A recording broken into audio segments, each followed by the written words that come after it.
जवार में रेल दे तो न्यूज छपी पेपर अखबार में सुना करता हो जाइयो नाम बटे सुना हमर जिला जवार में रेल दे तो न्यूज छपी पेपर अखबार में पढ़ी के बोली बोलो जानी को अपमान हई हम मरद अहिरा मारब हम घरही में बान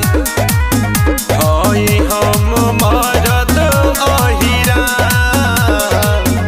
मारब हम घरही में बान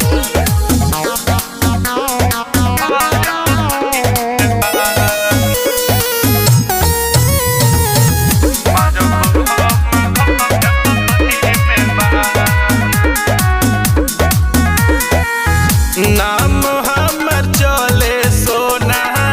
वांटेड लिस्ट में कॉली हो तू पता जानो अपना डिस्ट्रिक्ट में सगरो हालबा नाम हमर चले सोना वांटेड लिस्ट में कॉली हो तू पता जानो अपना डिस्ट्रिक्ट में कोई कंट्रोल ना हम खिंच ले हम जुबान हई हम मरद अहिरा मारब हम घरही में बान हई हम मरद अहिरा मारब हम घरही में बान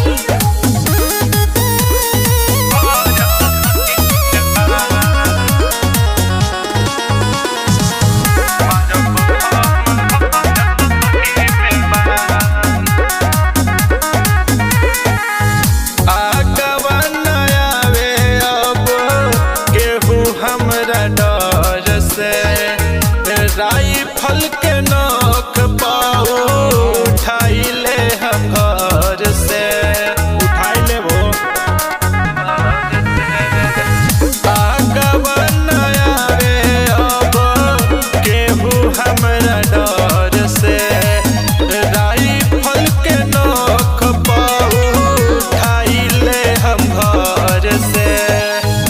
इकबाल दीवाना रोहित जी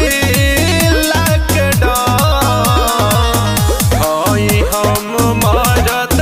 अहिरा